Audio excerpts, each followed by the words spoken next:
ಹಬ್ಬ ಹಬ್ಬ ಇದು ಕರುನಾಡ ಮನೆ ಮನೆ ಹಬ್ಬ. ನಮಸ್ಕಾರ. ನ್ಯೂಸ್ 18ನ ಸಮಸ್ತ ವೀಕ್ಷಕರಿಗೆ ದಸರಾ ಹಬ್ಬದ ಹಾರ್ದಿಕ ಶುಭಾಶಯಗಳು. ಈ ಹೊತ್ತಿನ ವಿಶೇಷ ಕಾರ್ಯಕ್ರಮ ಹಾಸ್ಯ ಹರಟೆಗೆ ಸ್ವಾಗತ. ನಾನ್ ಶರ್ಮಿತಾ ಶೆಟ್ಟಿ. ನಾನು ನವಿತಾ ಜೈನ್. ಹಬ್ಬಗಳು ಬಂದಿಹುದು, ನವೋಲ್ಲಾಸ ತಂದಿಹುದು, ನಿಮಿಷ ನಿಮಿಷವೂ ಸಂತೋಷವಾಗಿ ಸುತ್ತಲೂ ಗೆಲುವಾಗಿ. ಹಬ್ಬ ಬಂತು ಅಂತಂದ್ರೆ ನವಿತಾ ಸಂಭ್ರಮ ಮನೆ ಮಾಡಿರುತ್ತೆ. ಇನ್ನು ಪ್ರತಿ ಸತಿ ನ್ಯೂಸಲ್ಲಿ ನಾವು ನೋಡ್ತಾ ಇರ್ತೀವಿ, ಹೂವು ಹಣ್ಣು ಬೆಲೆ ಜಾಸ್ತಿ ಆಯಿತು, ಅಗತ್ಯ ವಸ್ತುಗಳ ಬೆಲೆ ಜಾಸ್ತಿ ಆಯಿತು. ಹಬ್ಬ ಬಂತು ಅಂತಂದ್ರೆ ಜನರಿಗೆ ಬೆಲೆ ಏರಿಕೆ ಬಿಸಿ ಅಂತ, ಆ ಬಿಸಿ ನಡುವೆನೂ ಜನ ಹಬ್ಬ ಮಾಡ್ತಾರೆ ಅಂತ.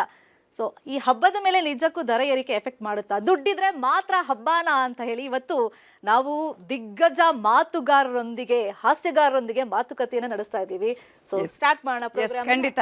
ನಿಮ್ಗೆ ಏನ್ ಅನ್ಸುತ್ತೆ, ದುಡ್ಡಿದ್ರೆ ಮಾತ್ರ ಹಬ್ಬ ಅಂತ ಅನ್ಸುತ್ತಾ, ಅಥವಾ ದುಡ್ಡು ಎಷ್ಟೋ ಸಲ ಹೇಳ್ತಾರೆ ದುಡ್ಡಿದ್ದವರೇ ದೊಡ್ಡಪ್ಪ ಅನ್ನುವಂತಹ ವಿಚಾರ ಇದೆ, ನಿಮ್ಗೆ ಏನ್ ಅನ್ಸುತ್ತೆ? ಹಬ್ಬ ಅಂದರೆ ಒಂದು ಸಂಭ್ರಮ. ಒಂದು ಹೊಸ ಬಟ್ಟೆ ಹಾಕೊಂಡ್ರೆ, ನಾನು ಹೇಳಿದ್ನಲ್ಲ, ಒಂದು ನವೋಲ್ಲಾಸ ಬಂದ್ಬಿಡುತ್ತೆ, ಒಂದು ಕಾನ್ಫಿಡೆನ್ಸ್ ಲೆವೆಲ್ ಜಾಸ್ತಿ ಆಗುತ್ತೆ. ಹಬ್ಬ ಅಂದ್ರೇ ಅಷ್ಟೇ, ಸಣ್ಣ ಇರುವಾಗಿಂದಲೂ ನಮ್ಗೆ ಹೇಳ್ಕೊಟ್ಟಿರೋದೇನು, ಹೊಸ ಬಟ್ಟೆ ಹಾಕೋಬೇಕು, ಚೆನ್ನಾಗಿ ಊಟ ಮಾಡಬೇಕು, ಒಳ್ಳೆ ಊಟ, ಹಬ್ಬದ ಊಟ ಅಂತ. ಸೊ ದುಡ್ಡು ಇರಲಿ ಇಲ್ಲದೆ ಇರಲಿ, ಹಬ್ಬಕ್ಕೋಸ್ಕರ ಎತ್ತಿಟ್ಬಿಟ್ಟು ದುಡ್ಡು ನಾವು ಅರೇಂಜ್ ಮಾಡ್ಕೊಂತೀವಿ. ದುಡ್ಡಿದ್ರೇನೆ ಹಬ್ಬ. ನೀವು ಹೇಳಿದಾಗೆ ಕರೆಕ್ಟ್. ಹಬ್ಬ 1, 2, 3 ವರ್ಷಕ್ಕೆ ಬರುತ್ತೆ. ಹಾಗಂತ ಹೇಳಿ ನಾವು ಇನ್ನಷ್ಟು ಸಾಲ ಮಾಡಿ ಹಬ್ಬವನ್ನ ಮಾಡಬೇಕಾದಂತಹ ಅವಶ್ಯಕತೆ ಇದೆಯಾ? ಹಣ ಇಲ್ಲದಿದ್ರೂ ನಾವು ಭಕ್ತಿಯಿಂದ ಹಬ್ಬವನ್ನ ಮಾಡ್ಬೋದು, ಸಂಬಂಧಿಕರ ಜೊತೆಗೆ ಪ್ರೀತಿಯಿಂದ ಆಟ ಆಡ್ಕೊಂಡು ಎಲ್ಲರೂ ಒಗ್ಗಟ್ಟಾಗಿ ಸೇರಬಹುದಲ್ವಾ ಅಂತ. ನಿಸಾರ್ ಅಹಮದ್ ಅವರು, ಕುವೆಂಪು ಅವರೇ ಹೇಳಿದ್ದಾರೆ, ಹಬ್ಬ ಅಂದ್ರೆ ಏನು, ಗ್ರ್ಯಾಂಡ್ ಆಗಿರ್ಬೇಕು ಅಂತ. ನನ್ನ ಪ್ರಕಾರ ದುಡ್ಡಿದ್ರೆ ಮಾತ್ರ ಹಬ್ಬ. Let's begin. ನನ್ನ ಟೀಮ್ ದುಡ್ಡಿದ್ರೆ ಮಾತ್ರ ಹಬ್ಬನ ಅಂತ ಚರ್ಚೆಯನ್ನ ಮಾಡೋದಕ್ಕೆ, ವಿರೋಧಿಗಳ ಜೊತೆ ಫೈಟ್ ಮಾಡೋದಕ್ಕೆ ಇದ್ದಾರೆ ಕರ್ನಾಟಕದ ಚಿರಪರಿಚಿತ ಮುಖ MS ನರಸಿಂಹಮೂರ್ತಿ ಅವರು. ಸರ್ ನಮಸ್ಕಾರ, ಕಾರ್ಯಕ್ರಮಕ್ಕೆ ಸ್ವಾಗತ. ದಸರಾ ಹಬ್ಬದ ಶುಭಾಶಯ ನಿಮ್ಗೆ. ನಮಸ್ಕಾರ, ಎಲ್ಲರಿಗೂ ನಮಸ್ಕಾರ. ಇನ್ನು ನಮ್ಮ ಜೊತೆ ಇದ್ದಾರೆ ನಮ್ಮೂರವರು, ಮತ್ತೊಂದು ಹೆಮ್ಮೆ ನಮ್ಮ ಟೀಮ್ಗೆ ಒಂಥರ ಬೂಸ್ಟಪ್ ಕೊಡೋದಕ್ಕೆ, ಶಿವಮೊಗ್ಗದ ಉಮೇಶ್ ಗೌಡ್ರು. ಸರ್ ನಮಸ್ಕಾರ, ಕಾರ್ಯಕ್ರಮಕ್ಕೆ ಸ್ವಾಗತ ನಿಮ್ಗೆ. ದಸರಾ ಹಬ್ಬದ ಶುಭಾಶಯ. ಇದು ನಮ್ಮ ಟೀಮ್ ಜೋಶ್ ಪವರ್ಫುಲ್ ಆಗಿದೆ ಅಲ್ವಾ ಸರ್? ಅದ್ಭುತ. ಆ ಕಡೆ ಟೀಮ್ ಕಡೆ ಹೋಗೋಣ. ನವಿತಾ ಎಸ್. ಈಗಾಗಲೇ ಶರ್ಮಿತಾ ಹೇಳ್ತಾ ಇದ್ರು ದುಡ್ಡಿದ್ರೆ ಮಾತ್ರ ಹಬ್ಬ ಅಂತ ಹೇಳಿ. ಖಂಡಿತ ಅಲ್ಲ, ಇದನ್ನ ನಾವಂತೂ ಒಪ್ಕೊಳ್ಳೋದಕ್ಕೆ ಚಾನ್ಸೇ ಇಲ್ಲ. ಯಾಕೆ ಬೇಕ್ರಿ ದುಡ್ಡು? ದುಡ್ಡಿಲ್ಲದೆ ನಾವು ಭಕ್ತಿಯಿಂದ, ನಾವು ಶ್ರದ್ಧೆಯಿಂದ ಆಚರಣೆ ಮಾಡೋದಕ್ಕೆ ಆಗೋದಿಲ್ವಾ? ಪ್ರೀತಿಯಿಂದ ಆಚರಣೆ ಅಯ್ಯೋ ಎಷ್ಟು ಅದ್ರ ಬಗ್ಗೆ ಸ್ವಲ್ಪ ಮಾತಾಡೋಣ. ಉಟ್ಕೊಂಡಿದೀನಿ ಮೇಡಮ್, ಗ್ರ್ಯಾಂಡ್ ಸೀರೆ ಎಲ್ಲ ಉಡಲ್ಲ ಮೇಡಮ್, ಆದ್ರೂ ನಮ್ಗೆ ಯಾರು ಪ್ರೀತಿಯಿಂದ ಗಿಫ್ಟ್ ಮಾಡಿದಾರೆ ಅದಕ್ಕೆ ನಾವು ಉಡ್ಲೇಬೇಕು. ಆ ತರ ನೋಡ್ತಾ ಇದ್ರೆ ನಮ್ ಕಡೆ ಇದೆಯೋ ಅವ್ರ ಕಡೆ ಇದೆಯೋ ಒಂದು ಗೊತ್ತಾಗ್ತಿಲ್ಲ. ಹಾಗಾಗಿ ಈಗ ದುಡ್ಡಿಲ್ಲದಿದ್ರೂ ಕೂಡ ನಾವು ಹಬ್ಬವನ್ನ ಹೇಗೆ ಆಚರಣೆ ಮಾಡಬಹುದು ಅನ್ನೋದನ್ನ ಮಾತನಾಡೋದಕ್ಕೆ ನನ್ನ ಟೀಮ್ ಅಲ್ಲಿದ್ದಾರೆ YV ಗುಂಡೂರಾವ್ ಅವರು. ಈಗಾಗಲೇ ಇಂತಹ ಅನೇಕ ಕಾರ್ಯಕ್ರಮಗಳನ್ನ ಮಾಡಿದ್ದಾರೆ, ಜೊತೆಗೆ ಒಂದು ಚರ್ಚೆಗೆ ಸ್ಪಿರಿಟ್ ಅನ್ನ ತುಂಬೋದಕ್ಕೆ ಇದೀಗ ಅವ್ರು ನಮ್ಮ ಜೊತೆ ಇದ್ದಾರೆ. ಕಾರ್ಯಕ್ರಮಕ್ಕೆ ಸ್ವಾಗತ. ದಸರಾ ಹಬ್ಬದ ಹಾರ್ದಿಕ ಶುಭಾಶಯಗಳು. ನಮಸ್ಕಾರ, ಎಲ್ರಿಗೂ ನಿಮಗೂ ಹಬ್ಬದ ಶುಭಾಶಯಗಳು. ಎಸ್, ಅದೇ ರೀತಿಯಾಗಿ ನಮ್ಮ ಜೊತೆ ಇವತ್ತಿನ ಇಡೀ ಪ್ಯಾನಲ್ ಅಲ್ಲಿ ನಮ್ಮ ಇಬ್ಬರನ್ನ ಹೊರತುಪಡಿಸಿದ್ರೆ ಮಹಿಳಾ ಚರ್ಚಾವಾದಿಯಾಗಿ ನಮ್ಮ ಜೊತೆ ಆಗಮಿಸಿರುವಂತಹ ರಾಧಾ ಶಾನ್ಭೋಗ್ ಅವರಿದ್ದಾರೆ. ಅವರು ಕೂಡ ನಮ್ಮ ಇವತ್ತಿನ ಈ ಕಾರ್ಯಕ್ರಮದಲ್ಲಿ ಹಣ ಬೇಡವೇ ಬೇಡ ಅನ್ನೋದನ್ನ ನಮ್ಮ ಮುಂದೆ ಪ್ರಸ್ತುತಪಡಿಸ್ತಾರೆ. ಇವರು ನಮ್ಮ ಟೀಮ್. ಕಾರ್ಯಕ್ರಮಕ್ಕೆ ಸ್ವಾಗತ. ನಿಮ್ಗೂ ದಸರಾ ಹಬ್ಬದ ಹಾರ್ದಿಕ ಶುಭಾಶಯಗಳು. ಎಲ್ಲರಿಗೂ ನಮಸ್ಕಾರ. ಏನ್ ಮಾಡಿದ್ರು ಪರವಾಗಿಲ್ಲ ಸರ್, ಪ್ರಪಂಚದಲ್ಲಿ ದುಡ್ಡಿದ್ರೆ ಅಪ್ಪ ಅಮ್ಮನೂ ಕೊಂಡ್ಕೋಬಹುದಂತೆ ಅಂತ ಹೇಳ್ತಾರೆ. ದುಡ್ಡಿಗೆ ಅಷ್ಟು ಬೆಲೆ ಇದೆ ಅಂತ. ಸರ್ ದುಡ್ಡಿದ್ರೆ ಮಾತ್ರ ಹಬ್ಬ, ಏನ್ ಹೇಳ್ತೀವಿ? ದುಡ್ಡಿದ್ರೆ ಮಾತ್ರ ಹಬ್ಬ, ಅದೊಂದು ಯೂನಿವರ್ಸಲ್ ಟ್ರೂತ್ ಅಂತ ನಾ ಹೇಳ್ತೀನಿ. ಯಾಕೆ ಅಂತಂದ್ರೆ, ರೊಕ್ಕ ಇಲ್ಲದ ಮನುಷ್ಯ ರೆಕ್ಕೆ ಇಲ್ಲದ ಹಕ್ಕಿ. ಕರೆಕ್ಟ್. ಮುಗೀತಲ್ಲ. ಬಂಗಾರ ಇದ್ದರೆ ಶೃಂಗಾರ, ಬಂಗಾರ ಇಲ್ಲ ಅಂದ್ರೆ ಅಂಗಾರ, ಅಂಗಾರ ಅಂದ್ರೆ ಬುದ್ಧಿ ಅಂತ. ಹೌದು ಅಲ್ವಾ? ಹೀಗಿರುವಾಗ ರೊಕ್ಕ ಇಲ್ಲದೆ ಹೆಂಗಾಗುತ್ತದು? ಅವ್ರು ಹೇಳಿದ್ರು ರೊಕ್ಕ ಇಲ್ಲ ಅಂದ್ರೂ ನಾವು ಹಬ್ಬ ಮಾಡ್ಬೋದು ಅಂತ. ಅವ್ರು ನೀವು ಹೇಳಿದ್ದು ನಾನು ಒಪ್ತೀನಿ, ಭಾಳ ಅದಕ್ಕೆ ಗೌರವಿಸ್ತೀನಿ ನಿಮ್ಮ ಮಾತು. ಯಾಕೆಂದರೆ ಪಾಪ ಅನುಭವದಿಂದ ಹೇಳಿರ್ತೀರ. ಆದರೆ ನಾನು ಒಂದಷ್ಟು ವರ್ಷಗಳ ಹಿಂದೆ ಗಣಪತಿ ಹಬ್ಬದಲ್ಲಿ ರೊಕ್ಕ ಇಲ್ಲದೆ ಹೆಂಗೆ ಹಬ್ಬ ಮಾಡ್ಬೋದು ಅಂತ ಟ್ರೈ ಮಾಡಿದ್ದೆ. ಮಲ್ಲೇಶ್ವರ ಮಾರ್ಕೆಟ್ಗೆ 50 ರೂಪಾಯಿ ತೊಗೊಂಡೋಗಿದ್ದೆ. ಆಗ ಗಣಪತಿ ವಿಗ್ರಹ ಮಿನಿಮಮ್ಮೇ 100 ಇತ್ತು. 100, 200, 300, 500. 50 ರೂಪಾಯಿ ಕೊಟ್ಬಿಟ್ಟು ಗಣಪತಿ ಹಬ್ಬ ಮಾಡಬೇಕಪ್ಪ, ಒಂದು ಗಣಪತಿ ವಿಗ್ರಹ ಸ್ವಲ್ಪ ಪೂಜಾ ಸಾಮಗ್ರಿ ಕೊಡು ಅಂದಾಗ ಅವ್ರ ಮುಖ ನೋಡಿ, ಸರ್ 50 ರೂಪಾಯಿಗೆ ಗಣಪತಿ ಸೊಂಡ್ಲು ಬರಲ್ಲ, ಇಲಿ ಕೂಡ ಬರಲ್ಲ. ನೇರವಾಗಿ ಹೇಳ್ದ. ಮತ್ತು ಏನು ಮಾಡಲಿ ಅಂದೆ. ಅದಕ್ಕೆ ಅವನು ಕಡ್ಡಿ ಕರ್ಪೂರ ತೊಗೊಂಡು ದೇವಸ್ಥಾನಕ್ಕೆ ಹೋಗ್ಬಿಡಿ, ಗಣಪತಿಗೆ ನಮಸ್ಕಾರ ಮಾಡಿ ಅಂದ. ಪಕ್ಕದಲ್ಲಿದ್ದವನು ಇಲ್ಲ ಅವ್ರ ಮನೆಯಲ್ಲೇ ಹಬ್ಬ ಮಾಡಬೇಕು ಅಂತ ಅವನು ನನ್ನ ಪರವಾಗಿ ಮಾತಾಡ್ದ. ಓಹೋ, 50 ರೂಪಾಯಿ ನಿಮ್ಮ ಮನೆಯಲ್ಲೇ ಹಬ್ಬ ಮಾಡಬೇಕಾ ಹಬ್ಬ? ಹಾಗಿದ್ದರೆ ಪಕ್ಕದಲ್ಲಿ ನೋಡಿದೆ, ಒಂದು ಹಸು ಅಲ್ಲಿ ಸಗಣಿ ಹಾಕಿತ್ತು. ಅದು ಭಾಳ ಶ್ರೇಷ್ಠವಾದ ಸಗಣಿ. ನೋಡಿ ಅಲ್ಲಿ ಹಸು ಸಗಣಿ ಹಾಕಿದೆ, ಅದರಲ್ಲೊಂದು ಪಿಳ್ಳಾರಿ ಮಾಡಿ ಮೇಲೆ 2 ಗರಿಕೆ ಹುಲ್ಲು ಸಿಕ್ಸ್ಬಿಟ್ಟು ಮನೆಯಲ್ಲಿಟ್ಟು ನಮಸ್ಕಾರ ಮಾಡಿ ಮುಸ್ಕಾಕೊಂಡು ಮಲ್ಕೊಳ್ಳಿ ಅಂತ. ಇದು ಹಬ್ಬ ಆಗುತ್ತಾ? ಇದು ಹಬ್ಬಕ್ಕೆ ಒಂದು ಜೋಶ್ ಬೇಕು. ಇವ್ರು ಹೇಳಿದ್ರಲ್ಲ, ಹಳ್ಳಿಗಳಲ್ಲಿ ಹಬ್ಬ ಅಂತಂದ್ರೆ ಆ ಕಾಲದಲ್ಲಿ ನಾ ಹೇಳೋದು, ಹೇಯ್ ಹಬ್ಬ ಬಂತಪ್ಪ, ಮನೆಗೆಲ್ಲ ಸುಣ್ಣ ಬಣ್ಣ ಮಾಡಬೇಕು, ಮಕ್ಕಳಿಗೆಲ್ಲ ಬಟ್ಟೆ ಹೊಲಿಸ್ಬೇಕು, ದಿನಸಿ ತರಬೇಕು, ಎಷ್ಟೆಲ್ಲ ಲಿಸ್ಟ್ ಇರುತ್ತೆ. ಅದೆಲ್ಲ ಬಿಟ್ಬಿಟ್ಟು ದುಡ್ಡಿಲ್ಲದೆ ಹಬ್ಬ ಮಾಡೋಕ್ಕೆ ಅಂತ ಹೊರಟ್ರೆ ಅದು ಸಾಧ್ಯವೇ ಇಲ್ಲ ಅನ್ನೋದು ನನ್ನ ವಾದ. ಭಾಳ ಚೆನ್ನಾಗಿ ಹೇಳಿದ್ರು. ಬಂಗಾರ ಇದ್ರೇನೆ ಅಂಗಾರ, ಬಂಗಾರ ಎಲ್ಲ ಒಳಗೆ ಸರ್ ಇನ್ನೊಂದು ತೆಗೆದು ವಿಷಯ ಗೊತ್ತಾ, ಲಕ್ಷ್ಮಿ ಒಲಿಯದೆ ಜಾಸ್ತಿ ಬಂಗಾರ ಹಾಕಿದ್ರಂತೆ. ಏನೋ ಲಕ್ಷ್ಮಿ ಒಲಿಯದೆ ಬಂಗಾರ ಜಾಸ್ತಿ ಕೊಟ್ರೆ ಅಂತೆ. ಓ, ಲಕ್ಷ್ಮಿ ಒಲಿಯೋದೇ ಬಂಗಾರ ಜಾಸ್ತಿ ಅನ್ನೋದಕ್ಕೆ ಒಂದು ಚಿಕ್ಕ ಕತೆ ಹೇಳ್ಬಿಡ್ತೀನಿ ನಾನು. ಆ್ಯಕ್ಚುಲಿ ನವಕೋಟಿ ನಾರಾಯಣ ಅಂತ ಇದ್ರಲ್ಲ ನಮ್ಮ ಪುರಂದರ ದಾಸರು, ಅವರು ಲಕ್ಷ್ಮಿ ಎಲ್ಲ ತ್ಯಾಗ ಮಾಡಿಬಿಟ್ಟು ದಾನ ಮಾಡಿ ದಾಸರಾದ ಮೇಲೇ ಅವರಿಗೆ ದಾಸರು ಪೂಜೆ ಮಾಡಿಬಿಟ್ಟು ಶ್ರೀ ಕೃಷ್ಣದೇವರಾಯ ಮಾಡಿದ್ದು. ಆವಾಗ ಅವ್ರು ಕೇಳ್ತಾರೆ, ನಿಮ್ಮ ಭಾಗ್ಯ ದೊಡ್ಡದೋ ನಮ್ಮ ಭಾಗ್ಯ ದೊಡ್ಡದೋ? ನಿಮ್ಮ ಭಾಗ್ಯ ಲಕ್ಷ್ಮೀ ದೇವಿ, ನಮ್ಮ ಭಾಗ್ಯ ನಾರಾಯಣ ಅಂತ ಅಲ್ವಾ? ಅವಾಗ ಅವ್ರು ಹೇಳಿದ್ರು ಭಾಳ ಚೆನ್ನಾಗಿ. ಅದನ್ನೇ ಹೇಳ್ತಿದ್ದೆ ನಾನು, ಬಂಗಾರ ಇದ್ದರೆ ಅಂಗಾರ. ಕರೆಕ್ಟು. ಈ ಬಂಗಾರ ಎಲ್ಲ ತೆಗೆದು ಲಾಕರಲ್ಲಿ ಇಟ್ಮೇಲೆ ಮಂಗಾರ ಆಗ್ಬಿಡತ್ತಲ್ಲ. ಸರ್ ಅದು ಹಬ್ಬದ ಸಂದರ್ಭದಲ್ಲಿ ಅಲ್ವಾ ಸರ್, ಡೈಲಿ ಹಾಕೊಳಕ್ಕಾಗುತ್ತಾ? ಈಗ ನೀವೇ ಸಿಂಗಾರ ಶಮಿತಾ ಮೇಡಮ್, ನೀವೇ ಆ್ಯಕ್ಚುಲಿ ಮಾತಾಡ್ತಾ ಇಂಟ್ರಡಕ್ಷನ್ ಹೇಳ್ತಾನೆ ನಮ್ಮ ಕಡೆನೇ ಮಾತಾಡ್ಬಿಟ್ರಿ ನೀವು. ಹಬ್ಬ ಅಂದ್ರೇ ಒಂಥರ ನವೋಲ್ಲಾಸ ಅಂತ ಕೇಳಿದ್ರೆ, ಸೊ ನವೋಲ್ಲಾಸ ಅಂತ ಹೇಳಿರೋದ್ರೆ ನವಿತಾ ಅವ್ರ ಕಡೆ ಮಾತಾಡ್ದಂಗೆ ಆಯ್ತಲ್ಲ. ನವೋಲ್ಲಾಸ ಅಂದ್ರೆ ಒಂದು ಚೈತನ್ಯ ಬರುತ್ತೆ, ಅವಾಗ ಹೊಸ ಬಟ್ಟೆ ಎಲ್ಲ ಹಾಕೊಂಡ್ರೆ ಇನ್ನೂ ಖುಷಿ ಆಗ್ತದೆ, ಖುಷಿ ಆಗ್ತದೆ ಅಂತ. ಖುಷಿ. ಇವಾಗ ಆ್ಯಕ್ಚುಲಿ ಹಬ್ಬ ಅಂದ್ರೇ ಒಂಥರ ಸಂಭ್ರಮ ಅಂತ ನೀವು ಹೇಳಿದ್ದು ಒಪ್ಕೊಳ್ತೀನಿ. ಹಬ್ಬ ಅಂದ್ರೇ ಸಂಭ್ರಮ. ಆ ಸಂಭ್ರಮಕ್ಕೆ ಸಮ್ಮಿರಬೇಕು ಅನ್ನೋದು ಭ್ರಮ. ಆದ್ರೆ ಸ್ವಲ್ಪ ಇರಬೇಕು. ಎಕ್ಸಾಂಪಲ್ ಇವರೇ ಕೊಟ್ರಲ್ಲ, ಏನಂತ? ಮಾರ್ಕೆಟ್ಗೆ ಹೋದ್ರೆ ನನ್ ಭಕ್ತಿ ಇದೆ, ನಾನು ಬಹಳ ಭಕ್ತಿಯಿಂದ ದೇವ್ರು ಪೂಜೆ ಮಾಡ್ತೀನಿ, ಹಬ್ಬ ಮಾಡ್ತೀನಿ, ಏನಾರ ಕೊಡಪ್ಪ ಅಂದ್ರೆ ಯಾರು ಕೊಡ್ತಾರೆ ಸರ್? 50 ರೂಪಾಯಿ ಕೊಟ್ಬಿಟ್ಟು ಪೂಜೆ ಮಾಡಿದ ಗಣೇಶ ಹೊಲಿತಾನೋ, ಪಿಳ್ಳಾರಿ ಗಣಪತಿ ಇಟ್ಟು 2 ಗರಿಕೆ ಹುಲ್ಲಿಟ್ಟು ಭಕ್ತಿಯಿಂದ ಮಾಡಿದ ಹೊಲಿತಾನೋ. ಗಣಪತಿ ಹಬ್ಬ ಪೂಜೆ ಮಾಡುವಾಗ ಅದ್ರದ್ದು ವಿಧಾನಗಳನ್ನೆಲ್ಲ ವರ್ಣಿಸ್ತಾ ಹೇಳ್ತಾರೆ.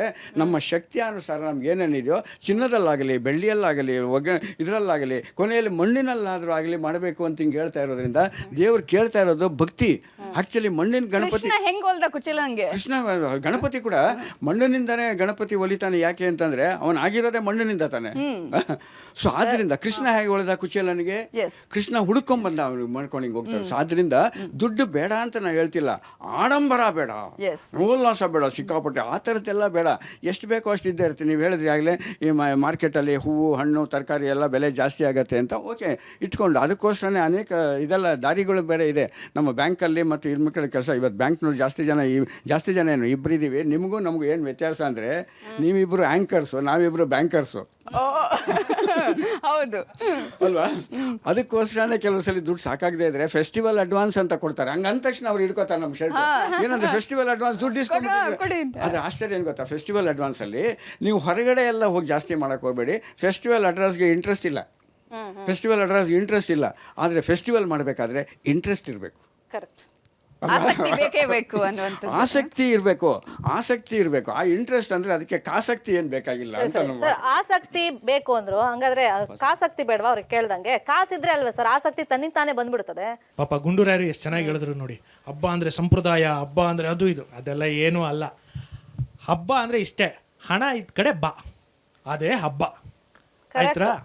ಮತ್ತೆ ನೀವ್ ಹೇಳಿದ್ರಲ್ಲ ಹಬ್ಬನ ಅಬಾ ಏನ್ ಚೆನ್ನಾಗಿ ಮಾಡೋದ್ನಪ್ಪ, ಹಿಂಗ್ ಮಾಡಕ್ ಹಣನೇ ಬೇಕು. ನೀವು ಮಾಡ್ದಂಗೆ ಮಾಡಿದ್ರೆ ಹಬ್ಬನ ಹೆಂಗ್ ಮಾಡ್ಬೋದು ಗೊತ್ತಾ? ಹಬ್ಬ ಮುಗೀತಪ್ಪ, ಹಬ್ಬ ಅಯ್ಯೋ ಸಾಕಾಯ್ತು, ಹಿಂಗ್ ಮಾಡೋದಾದ್ರೆ ಹಣ ಬೇಡ. ಮತ್ತೆ ಇನ್ನೊಂದು ಗೊತ್ತಿರಲಿ ಮೇಡಮ್, ನಮ್ಮ ಗುರುಗಳು ನರಸಿಂಹಮೂರ್ತಿ ಅವರು ಇವತ್ತು ಹೇಳಿದ್ರು, ಗುಂಡೂರಾಯರೇ ನೀವು ಹಣದ ಪರವಾಗಿ ಮಾತಾಡಿ ಚೆನ್ನಾಗಿ ಮಾತಾಡ್ತೀರಾ, ದುಡ್ಡು ಕಾಸು ಇಟ್ಕೊಂಡಿದ್ದೀರಾ ಅಂತ. ಆ ಪುಣ್ಯಾತ್ಮ ಏನ್ ಕೇಳಿದ್ರು ಗೊತ್ತಾ? ಅದಕ್ಕೆ ಎಷ್ಟು ಕೊಡ್ತೀರಾ ಅಂತ ಕೇಳಿದ್ರು. ಅದಕ್ಕೆ ಅವರು ಬೇಡ ಬಿಡಪ್ಪ ಬಡ ಹುಡುಗ ಉಮೇಶನೇ ಇರ್ಲಿ ಅಂತ ಇಟ್ಕೊಂಡ್ಬಿಟ್ಟವ್ರು ಇಲ್ಲಿಗೆ. ಅವ್ರು ಬರ್ತಾ ಮತ್ತೆ ಹೇಳಿದ್ರು, ನಿನ್ ಜೇಬಲ್ ಹಣ ಇಲ್ದ್ರು ಪರವಾಗಿಲ್ಲ, ಬಾಯೆಲ್ಲಾರು ಮಾತಾಡುವಂತೆ ಬಾ ಅಂತ ಕರ್ಕೊಂಡ್ಬಂದು ಇಲ್ಲಿ ಕೂರಿಸ್ಕೊಟ್ರು. ಹಾಗಾದ್ರೆ ನೀವು ಒಪ್ಕೊಂಡ್ರಿ, ಹಣ ಇಲ್ಲದಿದ್ರು ಕೂಡ ನಡೆಯುತ್ತೆ ಅನ್ನೋದನ್ನ ನೀವು ಒಪ್ಕೊಂಡ್ರಿ ಅಲ್ಲಿಗೆ ಅಲ್ವಾ? ಮುಂದುವರ್ಸ್ಕೊಳ್ತಾ ಇದೀನಿ, ಒಂದ್ ನಿಮಿಷ ಮುಂದುವರ್ಸ್ಕೊಂಡ್ಬಿಡ್ತೀನಿ. ಇನ್ನು ಇವ್ರು ಹೇಳ್ದಂಗೆ ನಾನು ಹಬ್ಬ ಮಾಡಕ್ ಹೋದೆ. ಗಣಪತಿ ಹಬ್ಬ ಆಯ್ತು ಮೊನ್ನೆ. ನಾನು ಕಮ್ಮಿ ಖರ್ಚಿನೋನು, ದುಡ್ಡು ಬೇರೆ ಇಲ್ಲ, ಏನ್ ಮಾಡ್ತೀರಿ? ನನ್ನ ಹೆಂಡತಿ ಹೇಳಿದ್ಲು, ನಾಳೆ ಗಣಪತಿ ಹಬ್ಬ ಕಣ್ರಿ, ತರಕಾರಿ ತರಬೇಕು, ಮಾರ್ಕೆಟ್ಗೆ ಹೋಗಿ ತರಕಾರಿ ತರೋಣ ಅಂದ್ಲು. ಜೊತೆಗೆ ಹೋದ್ವಿ. ಅಲ್ಲೆಲ್ಲ ಕಡೆ ಹೋಗ್ತೀನಿ ಸರ್, ಎಲ್ಲಿ ನೋಡಿದ್ರು 60 ರೂಪಾಯಿ ಕೆಜಿ, 100 ರೂಪಾಯಿ ಕೆಜಿ, ಕಮ್ಮಿ ದುಡ್ಡು ಅಂತ ಹುಡುಕ್ತಾ ಇದ್ದೀನಿ. ಯಾರೋ ದೂರದಲ್ಲಿ ಪುಣ್ಯಾತ್ಮಕ್ಕೆ ಹೋಗ್ತಾ ಇದ್ದ, ಏನು ತೊಗೊಂಡ್ರು 20 ರೂಪಾಯಿ, ಏನು ತಗೊಂಡ್ರು 20 ರೂಪಾಯಿ, ಏನು ತಗೊಂಡ್ರು 20 ರೂಪಾಯಿ. ನಾನು ಹೇಳ್ದೆ, ಅವ್ನು ಯಾರೋ 20 ರೂಪಾಯಿಗೆ ಮಾರ್ತಾನೆ ಬಾರೆ. ಹೋಗಿ ನಿಂತ್ಕೊಂಡೆ.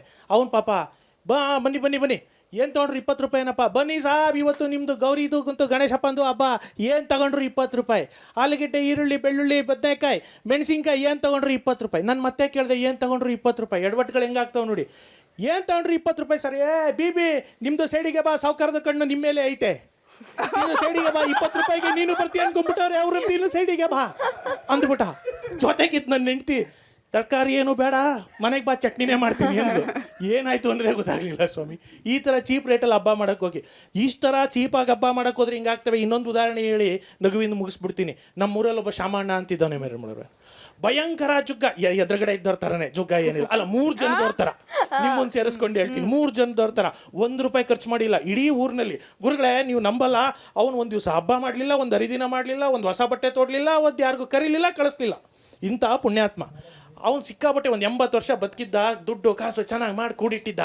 ನಾವೇನಾದರೂ ಖರ್ಚು ಮಾಡಿ ಹಬ್ಬ ಮಾಡಿಲ್ಲ ಅಂದರೆ ಏನು ಎಡವಟ್ಟಿಗೆ ಸಿಗಾಕೋಬಿಡ್ತೀವಿ ನೋಡಿ. ಇವ ಒಂದು ದಿವಸ ಸತ್ತೋಗ್ಬಿಟ್ಟ.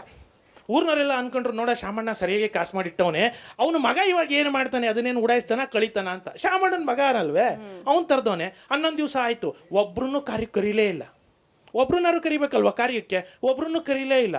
ಇದೇನಪ್ಪ ಅಂತ ಊರು ಹಿರಿಕರು 4 ಜನ ಹೋಗ್ಬಿಟ್ಟು ಪಾಪ ನಮ್ಮ ಹಳ್ಳಿಯವರು ಯಜಮಾನ್ರು, ಏನೋ ನೀನು ಸಾಮಾನ್ಯನ ಮಗ, ನೀನು 80 ವರ್ಷ ನಿಮ್ಮ ಅಪ್ಪ ಬದುಕಿ ಆನಾಡಿ ಆಸ್ತಿ ಬಿಟ್ಟೋಗವನೆ, ಹಾಳಾಗೋಗ್ಲಿ, ಅವನಿಗೆ ಇಷ್ಟವಾಗಿದ್ದು 2 ಪದಾರ್ಥ ಮಾಡಿ 4 ಜನಕ್ಕೆ ಊಟ ಹಾಕ್ಸಿ ಅವನಿಗೆ ಸ್ವರ್ಗಕ್ಕೆ ಸೇರಿಸ್ಬಾರ್ದೇನೋ ಅಂತ ಬೈದ್ರು ಅವನಿಗೆ. ಗೌಡ್ರೆ ಏನು ಹೇಳಿದ್ರಿ ಅಂದ. ಅದೇ ಕಣೆ ಇಷ್ಟವಾಗಿದ್ದು 2 ಪದಾರ್ಥ, ನಮ್ಮ ಅಪ್ಪಂಗೆ ಇಷ್ಟ ಆಗಿರೋದೇ ಮಾಡಿದ್ದೀನಿ, ಬನ್ನಿ ಒಳಗಡೆ ಕರ್ಕೊಂಡೋಗಿ ನೋಡ್ತೀವಿ ಏನು ಮಾಡವನೆ ಅಂತ. ಫೋಟೋದ ಮುಂದೆ 500 ರೂಪಾಯಿ ಇಟ್ಟು ಪಕ್ಕದಲ್ಲಿ 1 ಲೋಟ ನೀರಿಟ್ಟವನೆ ಪುಣ್ಯ. ನಾವು ಊರು ಜನ ಕೇಳಿದ್ರು, ಯಾಕಪ್ಪ ಹಿಂಗಿಟ್ಟಿದ್ಯಾ ಅಂತ. ನಮ್ಮ ಅಪ್ಪಂಗೆ ದುಡ್ಡು ಅಂದರೆ ಭಾಳ ಇಷ್ಟ, ನಿಮಗೂ ಗೊತ್ತಲ್ವೇ, ಅದಕ್ಕೆ ನಮ್ಮ ಅಪ್ಪ ಬಂದು ದುಡ್ಡು ನೋಡ್ಕೊಂಡು ನೀರು ಕುಡ್ಕೊಂಡು ಹೋಗ್ಲಿ ಅಂತ ಇಟ್ಟಿದ್ದೀನಿ ಅಂದ. ನಮ್ಮ ಮುಂದಿನವ್ರಿಗೆ ಏನಾದರೂ ನಾವು ಕರೆಕ್ಟಾಗಿ ದುಡ್ಡು ಖರ್ಚು ಮಾಡಿ ನಮ್ಮ ಎಲ್ಲ ವ್ಯವಸ್ಥೆ ಸಂಸ್ಕೃತಿಗಳನ್ನ ತಿಳಿಸ್ಕೊಡದೇ ಇದ್ದರೆ ನಮಗೂ ಮೇಲೋದ್ಮೇಲೆ ಬರೀ ನೀರೇ ಕುಡಿಸ್ಬಿಡ್ತಾರೆ. ಹಂಗಾಗಿ ದುಡ್ಡು ಹಣ ಕಾಸು ಅಂತ ಜಾಸ್ತಿ ಮುಚ್ಚಿಡದೆ ನಾವು ಖರ್ಚು ಮಾಡಬೇಕು. ಜೀವನ ಪೂರ್ತಿ ದುಡ್ದು ಮುಂದಿನವರಿಗೆ ನಾಳೆಗೆ ಅಂತ ಬಚ್ಚಿಡೋ ಬದಲು ಸ್ವಲ್ಪನಾದರೂ ಊಟ ಮಾಡಯ್ಯ, ಸ್ವಲ್ಪನಾದರೂ ಅನುಭವಿಸಯ್ಯ, ಇರೋದೊಂದು ಹಬ್ಬ ಅದನ್ನಾದರೂ ಚೆನ್ನಾಗಿ ಮಾಡಯ್ಯ ಅಂತ. ನಾವು ಎಲ್ಲಿದ್ದೀವಿ, ದಸರಾದಲ್ಲಿದ್ದೀವಿ. ಹೋಗಿ ದಸರಾ ಹಬ್ಬ ನೀವು ಯಾರೋ ಕಾಸಿಲ್ದೆ ಮಾಡಬೇಕು ಅಂತ ನೀವು ಹೇಳ್ದ ಒಳ್ಳೆ ಮೆಸೇಜ್ ಕೊಟ್ರಿ. ಬಚ್ಚಿಟ್ಟ ಕಾಸು ಯಾವತ್ತಿದ್ರು ಪರರ ಪಾಲು. ಅದನ್ನ ವಾದ ಮಾಡಕ್ಕೇನೋ ಬಂದಿದ್ದಾರೆ ಮೇಡಮ್. ನೋಡಿ ದಸರಾ ಬೊಂಬೆ ತರನೇ ರೆಡಿಯಾಗಿ ಬಂದಿದ್ದಾರೆ. ಬಹುಶಃ ಪ್ರತಿ ಹಬ್ಬಕ್ಕೂ ಹೊಸ ನೆಕ್ಲೆಸ್ ಬಳೆ ಎಲ್ಲ ತಗೊಳ್ಳೋ ಒಂದು ಪ್ರತೀತಿ ಅವ್ರ ಹತ್ರ ಇದೆ ಅಂತ ನನಗೆ ಅನ್ನಿಸ್ತಾ ಇದೆ. ದುಡ್ಡು ಬೇಡ ಅಂತಾರೆ. ನೀವು ಇವತ್ತು ದುಡ್ಡು ಬೇಡ ಅಂತ ಮಾತಾಡಿ ನಿಮ್ಮ ಮನೆಯವ್ರ ಹತ್ರ ಹೋಗಿ ವಾದ ಮಾಡಕ್ಕಾಗಲ್ಲ. ಅದು ನೆನಪಲ್ಲಿ ಇಟ್ಕೊಂಡು ಮಾತಾಡಿ. ಅಲ್ಲ, ಹೆಣ್ಮಕ್ಳಿಗೆ ಅಡಿಗೆ ಮನೇಲಿ ಇದ್ರು ಯಾವುದೋ ಒಂದು ಡಬ್ಬದಲ್ಲಿ ಒಂದು 10 ರೂಪಾಯಿ ಆದ್ರೂ ನಾವು ಹಾಕಿಡೋ ಅಭ್ಯಾಸ ನಮ್ಗಿದೆ ಹೆಣ್ಮಕ್ಳಿಗೆ. ಹಾಗಾಗಿ ಅವ್ರ ಹತ್ರನೇ ಹೋಗಿ ಕೇಳಬೇಕು ಅನ್ನುವಂಥ ಪರಿಸ್ಥಿತಿ ಇಲ್ಲ ಅನ್ಕೋತೀನಿ. ಖಂಡಿತ ಹೌದು. ಎಲ್ಲರಿಗೂ ದಸರಾ ಹಬ್ಬದ ಹಾರ್ದಿಕ ಶುಭಾಶಯಗಳನ್ನು ಮೊಟ್ಟ ಮೊದಲಿಗೆ ತಿಳಿಸ್ತಾ, ನಾನು ಇವತ್ತು ಯಾಕೆ ಇಲ್ಲಿ ಬಂದು ಕೂತಿದ್ದೀನಿ ಅಂದರೆ ನಿಮಗೆಲ್ಲ ಒಂದು ಸೀಕ್ರೆಟ್ ತಿಳಿಸೋಣ ಅಂತ. 2 ಸೀಕ್ರೆಟ್, ಒಂದಲ್ಲ. ಮೊದಲನೇದೇನು ಗೊತ್ತಾ, ದುಡ್ಡಿಲ್ದೇನೂ ಹಬ್ಬ ಮಾಡ್ಬೋದು ಕಣ್ರಿ, ಅದು ಒಂದು ಸೀಕ್ರೆಟು. ಇನ್ನೊಂದು, ಆಡಂಬರನೇ ಹಬ್ಬ ಅಲ್ಲ, ಇದು 2ನೇ ಸೀಕ್ರೆಟು. ಈಗ ನಮ್ಮ ಉಮೇಶ್ ಅಣ್ಣವ್ರು ಭಾಳ ಚೆನ್ನಾಗಿ ಕೋಟ್ ಮಾಡಿದ್ರಿ ನೀವು, ಹಣನ ಬಾ ಅಂತ ಕರೆಯೋದು ಅಂತ. ತಪ್ಪು, ನಿಮ್ಮ ಭಾಳ ಕಿಲಾಡಿಗಳು ನೀವು. ಅದು ಹಣ ಅಲ್ಲ, ಹರ್ಷವನ್ನು ಬಾ ಅಂತ ಕರೆಯೋದೇ ಹಬ್ಬ. ನಾವು ಅದನ್ನೇ ಮಾಡೋದಕ್ಕೆ ಹೊರಟಿದ್ದೀವಿ. ಇವಾಗ ಇಲ್ಲಿ ನಾವು ಏನಕ್ಕೋಸ್ಕರ ಹಬ್ಬ ಅನ್ನೋದನ್ನು ನಮ್ಮ ಭಾರತೀಯ ಪರಂಪರೆಯಲ್ಲಿ ನಾವು ನೋಡ್ತಾ ಬಂದಿದ್ದೀವಿ. ಸಂಪ್ರದಾಯದಲ್ಲಿ ಹಬ್ಬ ಏನಕ್ಕೆ ಮಾಡ್ತೀವಿ ಅಂತಂದರೆ ಅಲ್ಲಿ ಹಣ ವ್ಯಯ ಮಾಡೋದಲ್ಲ, ಸಂವ್ಯಯ ಮಾಡಬೇಕು ಅಂತ. ಏನು ಅಂತಂತಂದರೆ ನಮ್ಮಲ್ಲಿರುವಂಥ ಸಂತೋಷ, ಸಂಭ್ರಮ, ಸಡಗರ, ಸಮ್ಮಿಲನ, ಸಂವಹನ, ಸಂಸ್ಕೃತಿ, ಸಂತುಷ್ಟಿ, ಸಂತೃಪ್ತಿ, ಸಂತೋಷವನ್ನು ಹಂಚೋದೇ ಹಬ್ಬ. ಅದ್ಬಿಟ್ಟು ನಾನು ಹಣನೇ ಖರ್ಚು ಮಾಡ್ತೀನಿ ಅಂತ ಹಬ್ಬಕ್ಕೋಸ್ಕರ ಕೂಡಿಟ್ಕೊಂಡು ಖರ್ಚು ಮಾಡಿದ್ರೆ ಸಂಭ್ರಮ ಅಂತ ಬಾಯಲ್ಲಿ ಬಂದ. ಸಂಭ್ರಮ ಅಂದ್ರೆ ಹೆಂಗಿರ್ಬೇಕು ಸರ್? ಸಂಭ್ರಮ ಎಲ್ಲ ಹಂಚ್ತೀವಿ ಅಂದ್ರಲ್ಲ, ನೀವು ಹಂಚೋದನ್ನ ನಾವು ಬ್ಯಾಗಲ್ಲಿ ತಗೊಂಡು ಹೋಗ್ಬೇಕಾ, ಆಟೋದಲ್ಲಿ ತಗೊಂಡು ಹೋಗ್ಬೇಕಾ, ಅದನ್ನ ಹೇಳಿ ನೀವು. ಗುರುಗಳೇ, ನಿಮ್ ಮನಸ್ಸಿನಲ್ಲಿ ತಗೊಂಡೋಗಿ ನಿಮ್ ಹೃದಯದಲ್ಲಿ ಬಚ್ಚಿಟ್ಕೊಂಡು ಹೋಗಿ. ಯಾರಿಗೆ ಕಾಣಿಸುತ್ತೆ? ಏನಾಗ್ಬೇಕು? ನಾವು ಇನ್ನೊಬ್ಬರಿಗೆ ಆಡಂಬರ ತೋರಿಸ್ಬೇಕಾ? ಕಾಣಿಸಿ ಏನಾಗ್ಬೇಕು? ನಾನು ಹೇಳಿದ್ದು ಆಡಂಬರ ಮಾಡೋದಕ್ಕೆ ಹಣ ಬೇಕು, ಆದರೆ ಆಚರಣೆ ಮಾಡೋದಕ್ಕೆ ಹಣ ಬೇಡ, ಆಯ್ತಾ? ಇನ್ನೊಂದು, ನಮ್ಮ ಅಣ್ಣವರು ಭಾರತೀಯಮ್ಮ ಏನ್ ಹೇಳಿದ್ದಾರೆ ನವಿತಾ, ಹಸಿವಿನಲ್ಲೂ ಹಬ್ಬಾನೇ, ದಿನವೂ ನಿತ್ಯ ಉಗಾದಿನೇ, ನನ್ನ ನಿಮ್ಮ ಪಾಲಿಗೆ ಪ್ರೀತಿನೇ ಆದ್ಯಾವ್ರು ತಂದ ಆಸ್ತಿ ನಮ್ಮ ಬಾಳ್ವೆಗೆ. ಪ್ರೀತಿ ಇದ್ರೆ ಸಾಕು, ವಿಶ್ವಾಸ ಇದ್ರೆ ಸಾಕು, ನಮ್ಮಲ್ಲಿ ಇನ್ನೊಬ್ಬರಿಗೆ ಹಂಚಬೇಕು ಸಂತೋಷನ ಅನ್ನೋ ಮನೋಭಾವನೆ ಇದ್ರೆ ಸಾಕು. ಆಯ್ತಲ್ಲ ಹಬ್ಬ, ದುಡ್ಡು ಯಾಕಬೇಕು? ಒಂದೆರಡು ಮಾವಿನ ಸೊಪ್ಪು ಕಟ್ಟಿ, ಒಂದೆರಡು ಬೇವಿನ ಸೊಪ್ಪು ಕಟ್ಟಿ, ಒಂದು ಅಕ್ಕಿ ಹೋಳಿಗೆ ಮಾಡೋಕ್ಕಾಗ್ಲಿಲ್ವಾ, ಅಕ್ಕಿ ಪಾಯಸ ಮಾಡಿ, ದೇವ್ರ ಮುಂದೆ ದೀಪ ಹಚ್ಚಿ, ಬೆಳಗ್ಗೆ ಎದ್ದು ಅಭ್ಯಂಜನ ಸ್ನಾನ ಮಾಡಿ, ಸಂಪ್ರದಾಯದಂತೆ ಹಿರಿಯರಿಗೆ ನಮಸ್ಕಾರ ಮಾಡಿ, ಆಯ್ತಲ್ಲ ಹಬ್ಬ. ಇನ್ನೇನ್ ಬೇಕು ನಿಮಗೆ ದುಡ್ಡಿದ್ರಲ್ಲಿ? ಪ್ರೀತಿ ಅರ್ಶಿನ ಕುಂಕುಮಕ್ಕೆ ಅಕ್ಕಪಕ್ಕದವ್ರನ್ನ ಕರೀರಿ. ಅರ್ಶಿನ ಕುಂಕುಮದಲ್ಲಿ ನೀವ್ ಏನ್ರಿ ಕಳ್ಕೊಳ್ಳೋದಿದೆ? ಏನಂತೀರ ಅಲ್ಲ, ನೀವು ಹೇಳಿದ ಎಲ್ಲದರಲ್ಲೂ ಹಣ ಇನ್ವಾಲ್ವ್ ಆಗಿದೆ. ಈಗ ಹಬ್ಬ ಮಾಡಿ ಅಕ್ಕಪಕ್ಕದವ್ರನ್ನ ಅರಿಶಿನ ಕುಂಕುಮಕ್ಕೆ ಕರಿ. ಏನು ಅರಿಶಿನ ಕುಂಕುಮಕ್ಕೆ ಬಂದವರು ಸುಮ್ಮನೆ ಹಂಗೆ ಹೊರಟೋಗ್ತಾರ? ಅವ್ರಿಗೇನು ಕೊಡೋದು ಬೇಡವಾ? ಕೊನೆ ಬಗ್ಗೆ ಗೌರಿ ಬಾಗಿನದ ಬಗ್ಗೆ ನಾನು ಹೇಳ್ತಾ ಇದ್ದೀನಿ. ಗೌರಿ ಬಾಗಿನದಲ್ಲಿ ಹಾಕೋ ಐಟಮ್ಗಳಿದೆಯಲ್ಲ, ಅದು ಬಳೆ ಆಗ್ಬೋದು, ಬಾಚಣಿಗೆ ಆಗ್ಬೋದು, ಕನ್ನಡಿ ಆಗ್ಬೋದು, ಅದು ಕಣ್ಣು ಕಪ್ಪ ಆಗ್ಬೋದು, ಇಂಥ ರೋಕೆ ಬಟ್ಟೆ ಆಗ್ಬೋದು. ಇವು ಎಲ್ಲನೂ ಇವಾಗ ಮಿನೇಚರ್ಸ್ ಆಗ್ಬಿಟ್ಟಿವೆ. ಏನು ಇಷ್ಟಿಷ್ಟೇ ಎಲ್ಲ ಪ್ಯಾಕೆಟಲ್ಲಿ ಹಾಕ್ಕೊಡ್ತೀವಿ. ಆ ಬ್ಲೌಸ್ ಪೀಸ್ ಅಂತೂ ಈಗ ನಿಮ್ಮ ಥರ ಆದರೆ ಹಬ್ಬ ಕಡಿಮೆ ದುಡ್ಡು ಖರ್ಚು ಮಾಡೋರು ಎಂಥದ್ದು ಕೊಡ್ತಾರೆ ಅಂದರೆ ಅರ್ಧ ಮೀಟರ್ ಇರುತ್ತೆ ಮೇಡಮ್. ಅದನ್ನು ಯಾವ ಪ್ರಪಂಚದಲ್ಲಿ ಯಾವ ಹೆಣ್ಣು ಹೊಲಿಸ್ಕೊಳ್ಳೋಕೆ ಸಾಧ್ಯವೇ ಇಲ್ಲ. ಯಾಕೆ ಹಣ ಉಳಿಸಿರ್ತಾರೆ ಅಲ್ಲಿ. ಅದಕ್ಕೆ ನಾನು ಇಟ್ಟಿರೋ ಹೆಸರು ರನ್ನಿಂಗ್ ಬ್ಲೌಸ್ ಅಂತ. ರನ್ನಿಂಗ್ ಬ್ಲೌಸ್ ಅಂದರೆ ನೀವು ಅದನ್ನ ಇಟ್ಟು ಇನ್ನೊಬ್ಬರಿಗೆ ಹಸ್ತಾಂತರ ಮಾಡ್ತೀರಾ, ಅವ್ರು ಮತ್ತೊಬ್ಬರು ಕೊಡ್ತಾರೆ, ಅವ್ರು ಮತ್ತೊಬ್ಬರು ಹೋಗ್ತಾರೆ. ಅದು ಆಡ್ತಾನೆ ಇರುತ್ತೆ ವಿನಃ ಹೊಲ್ಸ್ಕೊಳಕ್ಕಾಗಲ್ಲ. ನೀವು ಕೊಟ್ಟ ಬಳೆ ಅವರು ತೊಡಬೇಕು, ನೀವು ಕೊಟ್ಟ ರವಿಕೆ ಅವರು ಹೊಲಿಸ್ಕೋಬೇಕು. ನೀವು ಅಲ್ಲಿಟ್ಟ ಅಕ್ಕಿ ಇನ್ನೊಂದು ಮತ್ತೊಂದು ಸ್ಯಾಂಪಲ್ಗೆ ಇದು ಅಕ್ಕಿ ಅಲ್ಲಿ ಅಕ್ಷರ ಬರೆದಿಡಬೇಕು, ಇದು ಗೋಧಿ, ಇದು ಬೇಳೆ, ಹಂಗಲ್ಲ. ಹೊಟ್ಟೆ ತುಂಬ ಹಾಕಬೇಕಾಗತ್ತೆ. ಆ ಕಾಲದಲ್ಲಿ ದಾಸರೇ ಹೇಳಿದ್ದಾರೆ, ಏನು ಹಣವೇ ನಿನ್ನಯ ಗುಣ ಎಷ್ಟು ವರ್ಣಿಸಲಿ, ಹಣವಿಲ್ಲದವನು ಹಣವೇ ಶ್ರೀಕಂಡ್ಯ ಅಂತ. ಹಣವೇ ಬೇಡ, ಹೃದಯವಿದ್ರೆ ಸಾಕು ಹೃದಯವಂತ ಅಂತ ಹೇಳ್ತಾರೆ. ನರಸಿಂಹಮೂರ್ತಿ ಸರ್ ಬಹಳ ಚಾಲಾಕಿ ಇದ್ದಾರೆ ನೋಡಿ. ಅವರು ದಾಸರು ಹೇಳಿರೋದು, ಇವರು ವಾದಿರಾಜರು ಬರ್ದಿರೋದಲ್ವಾ ಗುರುಗಳೇ ಇದು? ಹಯವದನ ಅಂಕಿತ. ಇದು ನೀವು ಮೊದಲನೇ 2 ಸಾಲ ಹೇಳ್ಬಿಟ್ರಿ, ಲಾಸ್ಟ್ ಸಾಲಲ್ಲಿ ಏನಿದೆ ನೋಡ್ಲೇ ಇಲ್ವಲ್ಲ ನೀವು? ಅದರಲ್ಲಿ ಸಿರಿ ಹಯವದನನ ಸ್ಮರಣೆಯ ಮರೆಸುವಿರಿ ಅಂತ ಇದೆ ಗುರುಗಳೇ. ಇದರಲ್ಲಿ ನಾವಿದೆಲ್ಲ ಹಣ ಖರ್ಚು ಮಾಡಿ ಮಾಡಿ ಮಾಡಿ ಹಣ ನಮ್ಗೆ ಅದಕ್ಕೆ ಬೇಕು ಇದಕ್ಕೆ ಬೇಕು ಎಲ್ಲ ಕೊಟ್ಬಿಡುತ್ತೆ ಅಂತ ಹಣ ಕೊನೆಗೆ ಹಯವದನನ್ನೇ ಮರೆಸ್ಬಿಡತ್ತಲ್ಲ, ದೇವರ ಭಕ್ತಿನೇ ಮರೆಸ್ಬಿಡುತ್ತಲ್ಲ. ಭಕ್ತಿ ಇಲ್ಲ ಅಂದಮೇಲೆ ನೀವು ಯಾವ ಹಬ್ಬ ಮಾಡಿ ಏನು ಪ್ರಯೋಜನ ಗುರುಗಳೇ? ಪ್ರಾಂಪ್ಟ್ ಆಗಿ ಹೇಳಿ, ನಿಮ್ಮನೆ ಹೆಂಗಸ್ರು ಈ ತರ ಪೂಜೆ ಮಾಡಿದಾಗ ಅರ್ಶನ ಕುಂಕುಮ ಕರೆದಾಗ 4 ಹೆಂಗಸ್ರು ಏನೋ ಮಾತಾಡ್ತಾರೆ, ನಾನು ಸ್ವಲ್ಪ ಆಡಂಬರದಿಂದ ವಿಜೃಂಭಣೆಯಿಂದ ಈ ಸತಿ ಹಬ್ಬ ಮಾಡಬೇಕು, ಜಾಸ್ತಿ ದುಡ್ಡು ಖರ್ಚಾಗುತ್ತೆ ಅಂತ ಹೇಳ್ತಾರೋ ಇಲ್ವೋ? ಇಲ್ಲ, ಪ್ರಾಂಪ್ಟಾಗೆ ಹೇಳ್ಬಿಡ್ತೀನಿ ನಾನು. ಮೇನ್ ಇರೋದೇ ಹಬ್ಬಗಳು ಹೆಂಗಸರು ಮಾಡೋದು ಅರಿಶಿನ ಕುಂಕುಮಕ್ಕೆ.